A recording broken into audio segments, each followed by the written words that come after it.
This little bitty iPhone right here, this is what's spooking the FBI. Hello everybody. I just wanted to share some thoughts about what's been in the news lately concerning Apple and the FBI. If you don't know, there was recently a terrorist attack in San Bernardino, which is a little town in California. And so what happened is one of the terrorists actually used this little guy right here, an iPhone 5C, for his communication. And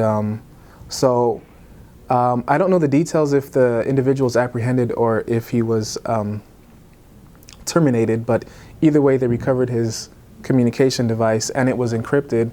And so they're asking, the FBI is asking Apple to decrypt the phone so they can have access and further their investigation concerning the incident. So now it's a big controversy. It's even become political and everything, where political and presidential candidates are weighing in and saying their 2 cents on it. And even to the level of Donald Trump suggesting that we should boycott Apple. And in fact, I think there was another group of people who were protesting today, which is February 23rd, Tuesday, in direct response to Apple's refusal to comply with the FBI. So the Department of Justice and everybody's getting in on the action, trying to force Apple to deliver the goods. And as you can see, I'm very much in the Microsoft camp, and I would be very delighted to see a boycott of Apple and such protests. But the reality is, it doesn't come down to Apple. If you want your voice to be heard, if you want to make a difference, if you want to be a part of the mob and stuff, what you need to do is, I think you need to go visit your congressman and lobby for them to actually make some changes to the law, because Apple's not alone. This iPhone here, this 5C, they're not alone. Google, Microsoft, Samsung, Amazon, Facebook, they're all the same. And so ultimately, this is not an Apple problem as much as I would want it to be.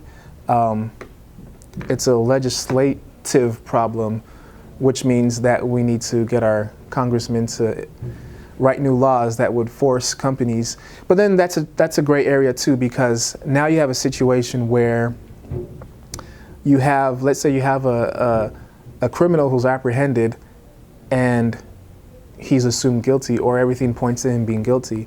Well, then in that case, it's like, yes, Apple should unlock the phone. In this case, the phone doesn't even belong to the guilty party. It was actually a company phone that he was using for personal business. But let's say it's your phone and the ruling is you're guilty. So now what the people want is for Apple to go and unlock this phone, or Microsoft or Google, whoever it may be. The problem with that is that sometimes the court doesn't always get it right.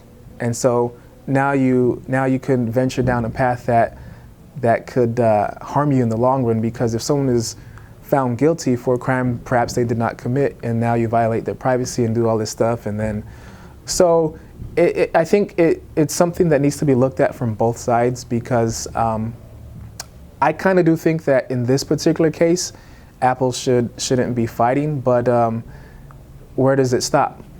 Does it stop if the FBI suspects somebody to be a terrorist and they don't have any concrete evidence? So it's a tough battle, I say, when it comes to personal privacy and the long reach of the law. So I just wanted to add my 2 cents for those who are trying to go and lynch Apple.